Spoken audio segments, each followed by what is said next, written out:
The ideas that you set out to explore through the project were centered around kind of the notions of absence and presence, and that in the sense of both performer, performance, audience, even venue, and the R&D was deliberately to kind of explore that kind of work, and that in terms of the timeline was before COVID happened, at which point everybody was, asking themselves fairly searching questions around what it means to be present and absent, and living our lives and relationships mediated through screens. To a certain extent, we're still doing that right now, even as we're recording this. So, so before COVID, what was the driving force for wanting to explore these broad ideas around presence and absence? Um, and that's a really good question, and it's a really big one. But yeah, I think it's really important with this project to remember that the drive behind it wasn't because we entered into the COVID-19 pandemic, although like absolutely everything, it's become hugely affected and influenced by it.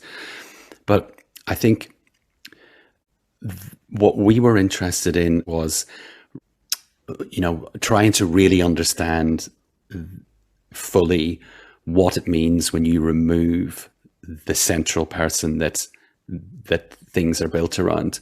Some of the questions in there are really interesting. For instance, with a contemporary composer, they would create a new piece of work, but no one would expect when they go to see that composer's work being performed that the composer themselves would be there. And that doesn't cause any trouble for any of the audience. It's expected. So effectively, it's part of the contract. So there's an example there that if you then had a contemporary pop musician, if you like, creates an album, sends it out for people to experience and enjoy, but they're not there, then it causes consternation. And there's been some examples that the band The Knife experimented with that probably in 2010, where they weren't on stage, but they were still there. And it was really interesting to observe the response from the audience, which was largely negative because it wasn't part of the contract. They'd signed up to see The Knife, even though an incredibly elaborate live stage show was unfurling before them. Something wasn't quite right. So I think a lot of those early conversations were around that. Then, like the rest of the world, we were plunged into the fact of, oh, not only are we looking at not having a performer, we're now looking at not having an audience. So we're starting to deconstruct this very fully. So after that point, in terms of process, we really had to turn things back to front, because our ambition and our logical starting point was we would start by creating a live event that had resonance and, depth and feeling for an assembled audience. And then we would look at how the digital and immersive sphere could interact and play with that to ultimately, in the long term, to create a kind of compelling hybrid idea. But getting a live audience and a venue in that time period was impossible. So we went to everything was then created on Zoom.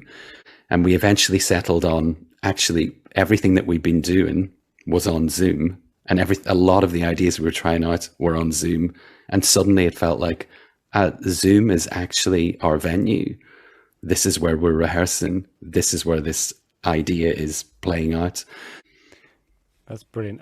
And that is the perfect segue then into an attempt. And I say it's an attempt because I've noticed that an audio podcast is not necessarily the best way to convey a description of an immersive experience, but we're going to give it a go. So can you, explain what the York Mediale 2020 performance of Absent Sitters was in its sort of core, and then we might dig a bit around and as to kind of like how you put it together as well, because that fascinates me too. But try and describe what actually it was.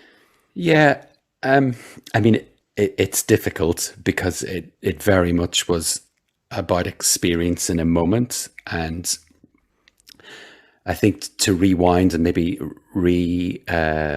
re-emphasize the thing that we were really looking at and we're still looking at is the power of collective imagination.